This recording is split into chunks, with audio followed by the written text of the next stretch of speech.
Costello, what's the matter with you tonight? Jane Russell just kissed me. Jane Russell just kissed you? Well, this smoke ain't coming out of my ears for nothing. Well, never mind that, Costello. What time was it when you came in last night? It was 12:15. It so happens, Costello, that I looked at the clock and it was 3. Well, so what about it? So Well, 3 is 12:15. Well,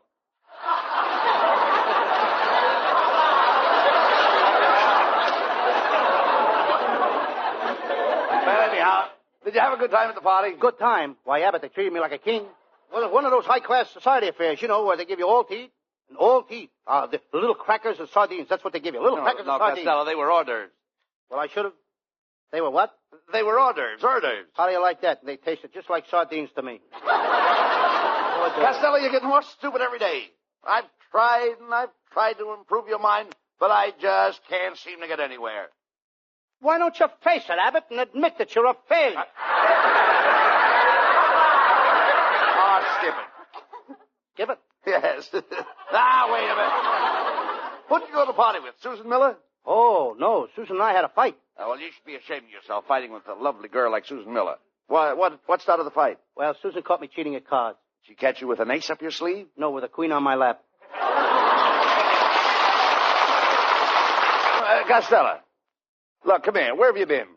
Why are you all dressed up tonight? Abbott, I just came from my cousin Vincent's wedding. Oh, so your cousin Vincent finally got married. Who did you marry? Married a woman. You dummy. Of course he married a woman. Who ever heard of anybody marrying a man? My mother did. Talk sense, please. What kind of a wedding did he have? It must have been a military wedding. Military wedding? How do you know? Her father was carrying a shotgun. Marriage is so romantic. Who gave the bride away, Costello? Nobody. Nobody? I could have, but I kept my mouth shut.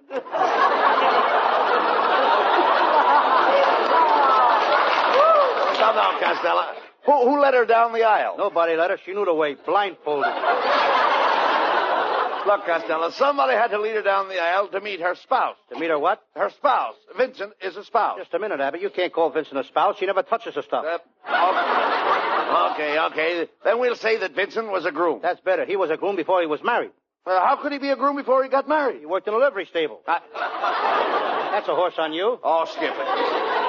How'd the bride look, Costello? Was she wearing a corsage? Oh, Abbott, how can you ask me such a thing? I'm only a young boy. I'm only asking you if the bride wore a corsage. No, with her shape, she don't need one. Look, Costello, you saw the bride, didn't you? Of course I saw the bride. What kind of clothes did she wear? Oh, she had a beautiful torso. Torso? Every bride has got to have a torso before she gets married. No, Costello, you mean trousseau. Did you see her trousseau? No, he wasn't there. Who wasn't there? Trousseau! Robinson Trousseau! Listen. Well, listen, Costello, when the bride came into the church, did you notice her train? What train? She drove up in a second-hand jalopy. I'm talking about the train on her dress. With every bridal dress, you get a train.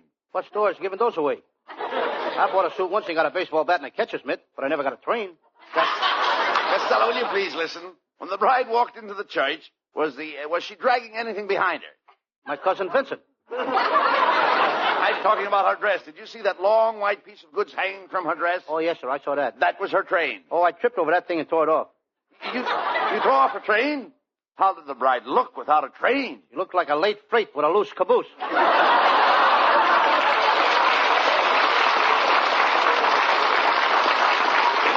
Costello, you're not fit to talk to an idiot. I'll write you a note. Well, your cousin Vincent is very lucky. A man doesn't know what real happiness is until he gets married, Lou. Yes, and then it's too late. Yes. You dummy. I'm very sentimental about marriage. How well I remember my marriage. I can remember when I turned to my wife and said those words, I do. You should remember those words. That was the last time you got a chance to open your mouth. That's ridiculous, Costello. My wife and I are very happy. Why, Betty and I are inseparable. Yes, you are. The last fight you had, it took 4 people to separate you. Abbott, does it cost much to get married? No, they have different prices. Now, the preacher who married my wife and I charged according to the beauty of the bride. If the bride is very beautiful, he charged $10. If she was pretty, it was $5. If she was just ordinary, he charged $2. How much did he give you? Costello, you've got the wrong slant on marriage. All brides are beautiful. If all brides are beautiful, where do all those ugly wives come from? Call for little Johnny. Call for little Johnny. Who are you? Philip Morris. I never can find that kid. Abbott's nephew, folks. Look, Abbott, you're making enough money. Why don't you give the kid some dough and let him stay home? Costello, Norman is very proud. He wouldn't take charity. He'd rather steal it. Certainly. No. Look, wait a minute, Lou. Are you trying to insinuate that he's a thief? Norman's a very brilliant boy. Last week he saw a sign in the post office that said, murderer wanted. He went in and applied for the job. Hello, boys. Well, hello, Susan. Look, Costello, it's Susan Miller. Susan Miller.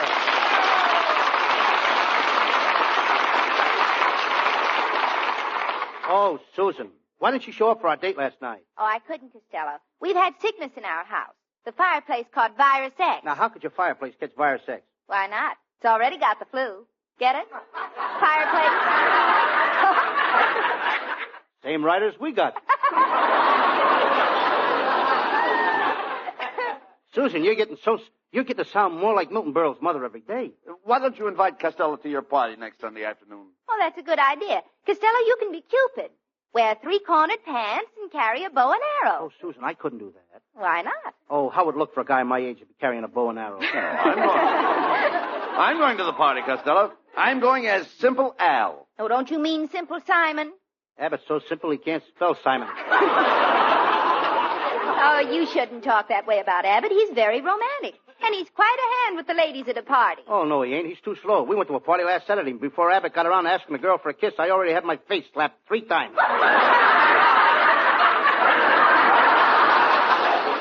Well, you see, Costello, now if you were married, things like that wouldn't happen to you. Susan's right, Costello. Marriage keeps a man out of trouble. Yeah, it keeps him out of trouble. He wouldn't have gotten in if he hadn't got married. Oh, now what don't you like about marriage? The part where they throw away the rice. That part I don't like, where they throw the rice. At my cousin's wedding today, they threw rice at Vincent, and it's too messy. Rice isn't messy. It is when they mix it with chop suey. Well, I gotta go now. I'll see you at the party. Susan, I'll be over real early, and I'll help you stuff the turkey. Oh, no, you don't. You stuffed the turkey the last party. You stuffed it with taffy. Stuffed the turkey with taffy? Mm-hmm. What happened? Well, while all the other people were trying to get their teeth unstuck, Costello ate all the white meat. So long, Fatso. You know, Abbott, there goes a nice girl. Really. Yes, I'll have to agree on that. A very nice girl. You know, Susan said that she'd marry me if it wasn't for my sentimentality. Sentimentality? Yeah, she knows I haven't got a cent, and she's not so sure about my mentality.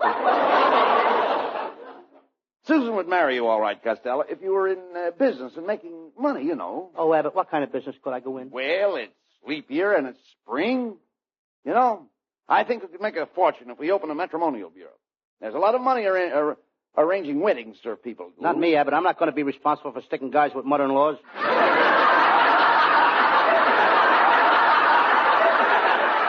What's wrong with mother-in-laws? You don't even know what a mother-in-law is. A mother-in-law is the FBI in Bloomers.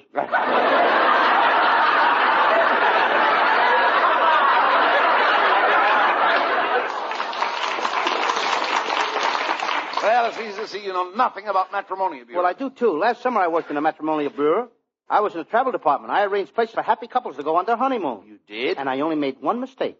A couple wanted to go to Niagara Falls, and I sent them to Atlantic City. Were they angry? They will be if they ever find out. Well, Betty, darling. It's my wife, Costello. Betty, Costello and I are thinking of opening a matrimonial bureau. Oh, I think that's wonderful. Oh, marriage is such a wonderful thing. I owe everything I am to my husband, Buddy. Why don't you give him the 2 cents a square to your account? Oh, Buddy, why don't you defend me? Sometimes I think the only reason you married me was because my Uncle Harry left me $1 million. That's a lie, Mrs. Abbott. Thanks, Costello. He would have married you regardless of who left you the money. Pay no attention to him, Betty. You know, you are even more lovely than the day I married you. Look at you standing there. Your slim figure, your short-cut hair, and those trim slacks. She doesn't look like the mother of 2 children, does she, Costello? No. Thanks. You look like the father.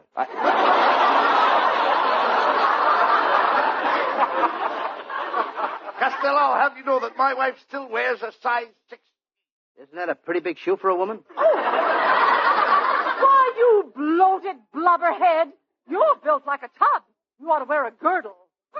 I tried that once. I wore a girdle and it made my stomach disappear. Really? Yes, it sneaked around to the back and popped up under an assumed name. Why don't you cut that out, Costello? Why don't you act nice? Why don't you invite Betty and I over to your house tonight for dinner? I'm sorry, Abbott. I'm having my brother for dinner. Oh, you're lucky. We can't get any pork. Oh,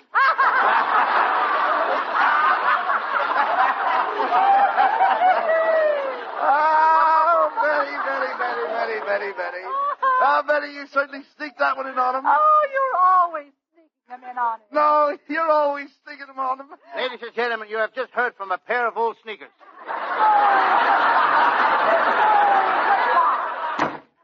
Costello, look, if we were in business, you wouldn't have time to go around insulting people. We ought to open that matrimonial. You put up the money, and I'll open up the office.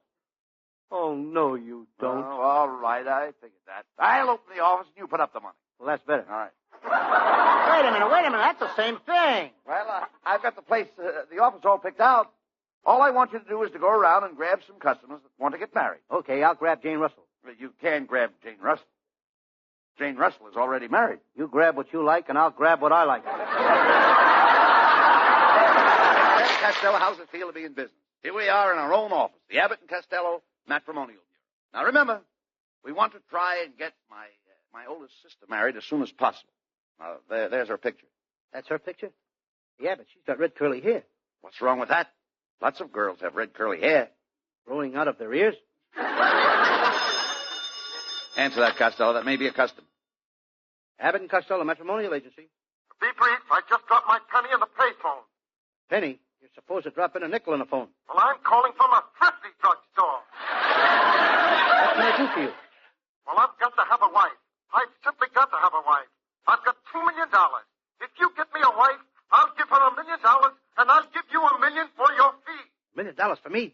Come over right away to the office right away. Well, I can't. They won't let me out. I'm all right, I tell you. I'm all right.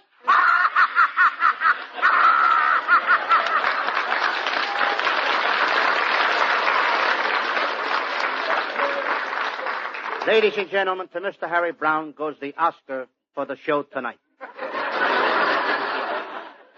Hey, Abbott, what paper did you put our ad in? The Hardware Journal. I thought so. One of the nuts just called up. Abbott and Costello Matrimonial Agency. What kind of girls have we got?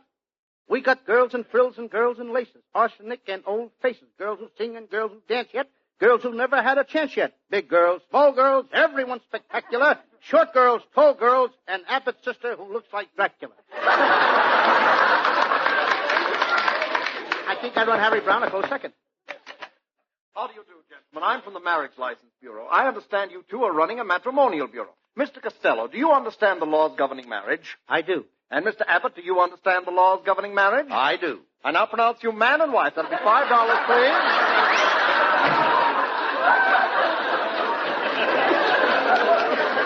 This is a fine business you got me in, Abbott.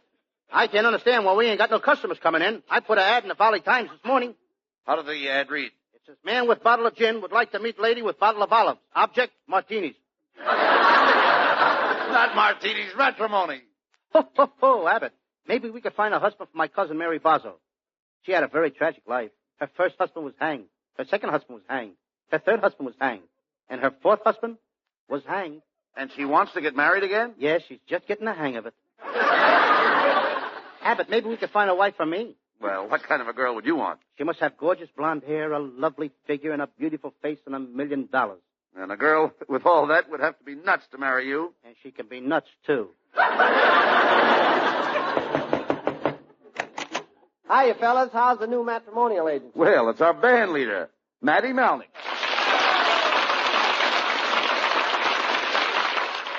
Why, I just dropped over to bring you some business. I have a little niece at home who's dying to marry Costello. Why does every girl want to marry me? Sometimes I wish I wasn't so young and beautiful, and coy and charming, so debonair and so petite. Now, wait a minute, Costello. Wait a minute. Just hold on a minute. Don't go flying in there. Matty's idea sounds like a good proposition. By the way, has your niece got any money, Matty? Oh, sure. She inherited a very fat dowry from her mother. We don't care about her figure. Has she got any money? How dare you ask such a question, Costello? She is a Malnick. I'll have you know that we Malnicks are a proud lot. You Malnicks are a vacant lot.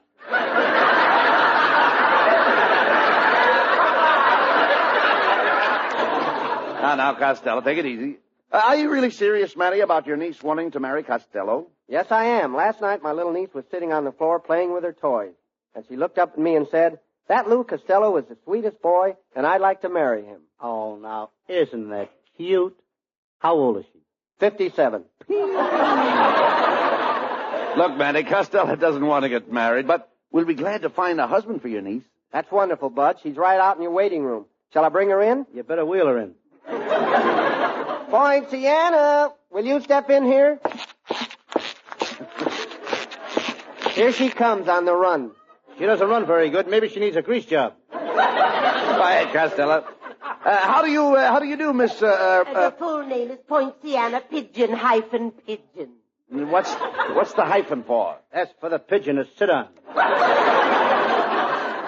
Miss Pigeon, I'm sure that we can find you an ideal husband. Now, if you'll just leave $100 deposit and, of course, one of your pictures. Oh, I'm afraid I haven't any pictures of myself. I did have some taken, but the photographer didn't develop the negative. He was probably afraid to go in a dark room with them alone. Miss Pigeon, have you ever been married before? Yes. My first husband snored, so I got a divorce. Now he pays me $500 a week alimony. Just because he snores? Yes. That guy's really paying through the nose. Are you going steady with anyone right now? Yes, I am. But he's a businessman, and he's always away on trips. Now, Mr. Costello, what would you do if you were in my place? Oh, I don't know. Let's go over to your place and find out. Quiet, Costello. Miss Pigeon, are you planning on marrying this man? I don't think so. I've got a hunch that he's growing tired of me. What makes you think that? He hasn't been to see me in over 10 years. Your troubles are over, Miss Pigeon. We'll find you a husband. Oh. Just give us your check for $1,000 for our fee and sign this contract. What contract? Now, I can't see so good. Broke my glasses before I left the house this morning. Well, how could you see to find your way to this office? You must have come in on the rims.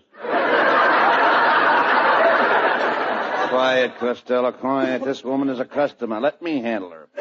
And now, Miss Pigeon, if you come to my house 8 o'clock this evening, we'll say, I'll show you a happy family. Myself, my wife, and our little boy. Oh, this is so thrilling. I'll be there at 8 o'clock.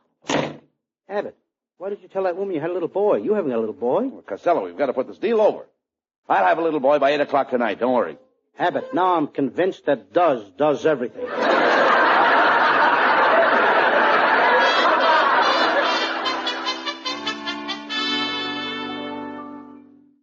Buddy, this is a ridiculous scheme. Even with short pants and bobby socks, Costello doesn't look like a 5-year-old boy. I don't? No, you look like a 3-year-old moron. Now, remember, Costello, I'm going to call you Junior, and you're supposed to be a schoolboy. I am a schoolboy, Abbott. For 20 years, I've been going to school studying reading, writing, and arithmetic, and my mother is proud to say that I am the only schoolboy that can't read, can't write, and can't count. Why is she proud? No other mother can make that statement. Oh, now there's Miss Pigeon now. Remember, Costello, you're our son Junior. Now you answer the door, and Mrs. Abbott and I will go into the kitchen. Good evening, little boy. I'm Miss Pigeon. Hello, Miss Pigeon. I'm Junior. Pull up a clothesline and sit down. Spread your feathers. Oh, my. What a quaint little fellow. Just love little boys like you. I wish I had 14 little boys, and I wish they were all just like you. You want 14 little boys just like me? Yes. Let me smell your breath. Oh, my, how cute. Now tell me, little man, where are your father and mother? They're out in the kitchen passing the time. Passing the time? They're throwing the clock at each other. You mean They fight? Oh, you should have heard him yesterday. My mother was trying to stuff something in the incinerator, and she had an awful struggle, but she couldn't do it. But why didn't your father help her? He's what she was trying to stuff in the incinerator. Quite a kid, hey? And Mr. Abbott told me that they were such a happily married couple. Oh, but tell me, little man, is that Mrs. Abbott, I mean, your mother's picture over there on the mantel? Uh-huh, that's her. My, that's a lovely upsweep hairdo. My father gave her that. Now, how could your father give her an upsweep hairdo? He hit her over the head with a broom. Very interesting. Tell me, is Mr. Abbott, I mean your father, good to your mother? Oh, sure. He's always buying her presents. Oh. Only this morning he bought my mama a beautiful present. A nice new carving knife. Oh, does your mother know he bought her the carving knife? Oh, no. She don't even know he's going to cut her throat. Oh! Thank you, young man. You've saved me $1,000. Goodbye. Well, come on. Well, what happened? What happened? Wait. Where's Miss Pigeon? Pigeon just flew the coop. Costello, didn't you tell her that we were a very happy family? I couldn't, Abbott. I told her the truth. Costello, why do you do these things? Every time I have a chance to swindle somebody out of money, you always gum up the works. Why? Why do you continually do these things to me? Oh, I'm not